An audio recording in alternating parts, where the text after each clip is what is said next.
We gotta unmute. What's up, sons? It's Blind Red with Son of a Tech once again, and I'm excited to bring you guys the hash rates for the brand new Alder Lake CPU, top of the line one, the i9 12900K, and this is going to be on a Z690 motherboard. We'll get into the details right after a word from today's sponsor, who I personally used to make this video, CDK Deals, because I needed Windows 11 for, of course, the best performance possibilities out of the 12900K, and we'll talk about why right after the ad. Today's sponsor is CDK Deals. You can now purchase Windows 11 keys through CDK Deals. To activate, it's as simple as clicking the link in the description, going to the website and clicking Buy Now. Then click Sign Up for an Account, type in promo code SOT20 and click Submit Order. From here, you can pay with FastPay, PayPal, and credit card. Once you have completed the purchase, the key will be located in My Purchased Orders. Click View Keys and Codes, click Get the Key, and copy the code. Search for activation settings, click on Change Product Key, use Ctrl-V to paste the key into the box, click Next, click Activate, and no more pesky watermark. Don't forget to click the link in the description and use promo code SOT20 when purchasing for 25% off. Welcome back, and thanks for watching through that awkwardness. And today, like I said, we are talking about the i9 12900K. Let's talk about the specifications and you'll get a better idea of what this CPU is about, because it's quite unique. So total, there's going to be 16 cores. There is what's known as performance cores and efficient cores. Performance cores, there will be 8 of them, and the efficient cores, there's another 8 of them. What's interesting here is these performance cores are traditional Intel cores that are hyper-threaded. So what really sets this apart is there are 16 physical cores and 24 threads. Previously, you would see like a doubling of threads on Intel CPUs. So 8 core, 16 thread, 12 core, 24 thread. In this case, it's 16 core, 24 thread, which is quite interesting. What this means essentially is that the hyperthreading is only done on the performance cores, which is more traditional. These new efficient cores essentially add additional CPU processing power to, of course, the chip, while maintaining lower power consumption ratings overall. Now, that doesn't mean that this CPU is super efficient, because it's not, and I don't want you guys to get confused there, but it does mean that its multi-threaded is fantastic, as well as it's single-threaded thanks to the extra cores from the efficient cores, putting it on par with, of course, CPUs like the 5950X from Radeon or AMD.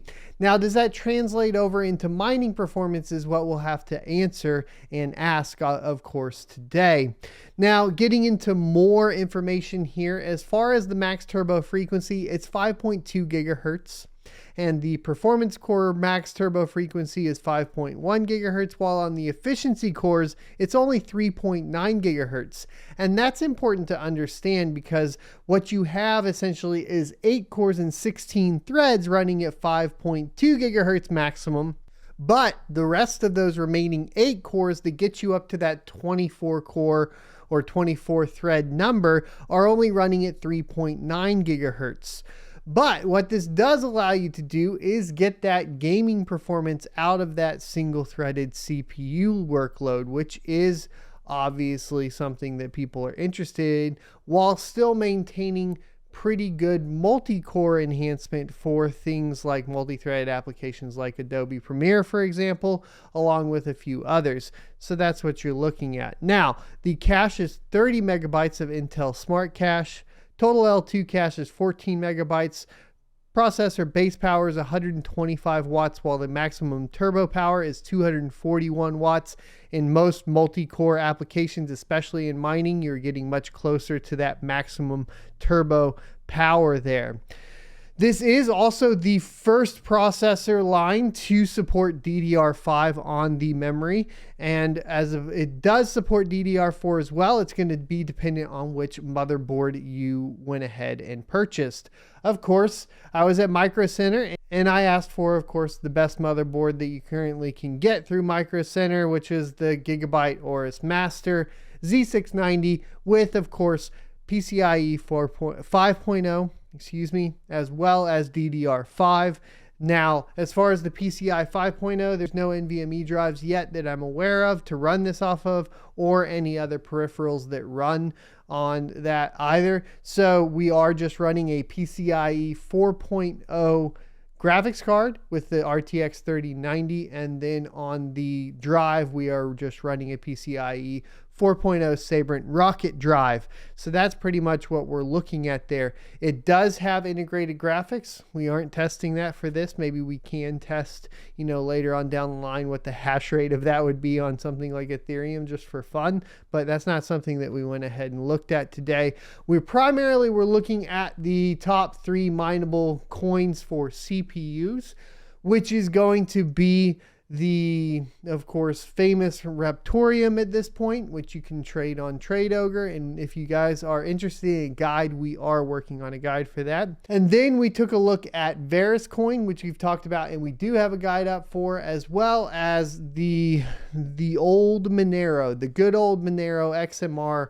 Of course, we took a look at that. So those are the 3 that we are going to go over today. And then, as an addition, we also had a Cinebench run for you guys to take a look at. So starting things off, let's go ahead and check out Raptorium. Now, I had to actually learn more about Raptorium and mining it because my understanding was definitely confused compared to how it actually functions. So if you go into HiveOS and set it all up, for the most part, you never see the tuning and you never really see exactly how it's functioning overall. And that's because, well, you're just setting it and forgetting it on HiveOS. So doing it on Windows, I learned a lot more about it. I learned through Twitter that there is a long tune, which is 4 hours, which is a full tune. And then the benchmark tune, which is the one I ran because I just wanted to run the benchmark and get the numbers for you guys, was just 2.5 hours. However, obviously that set me behind today, and that's why this video is coming out a little bit late. That, and we also had issues with the motherboard that we will talk about in the motherboard review tomorrow. So tangent aside, we ended up being around 2291 hash a second for this particular CPU. Now, I was confused as to how this algorithm works because it does rotate different algorithms within itself.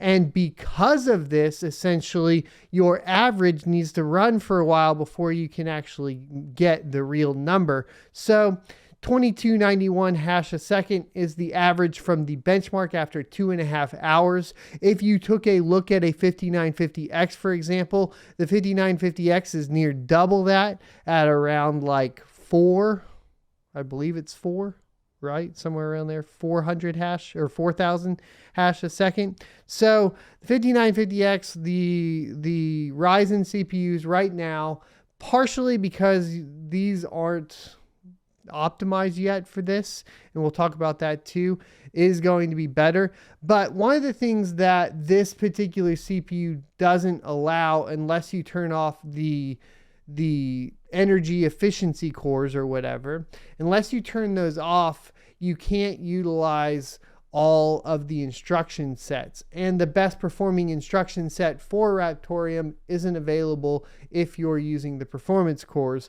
And I will be going into more in depth. I just really wanted to get a video out for you guys. So as it sits, there is more potential if we turned off performance cores, or not performance cores, but efficiency cores. And we'll talk about that in the later videos. So there is more content that we can do surrounding this CPU.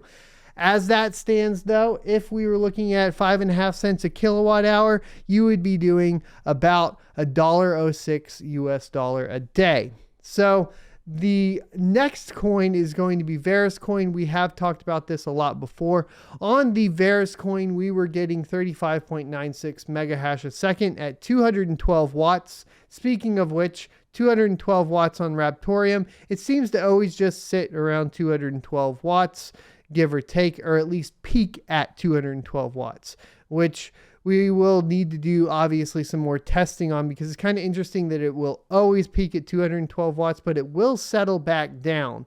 Like on this one in particular, while the maximum showed 212 watts, we were sitting between 150 to 175 watts most of the time.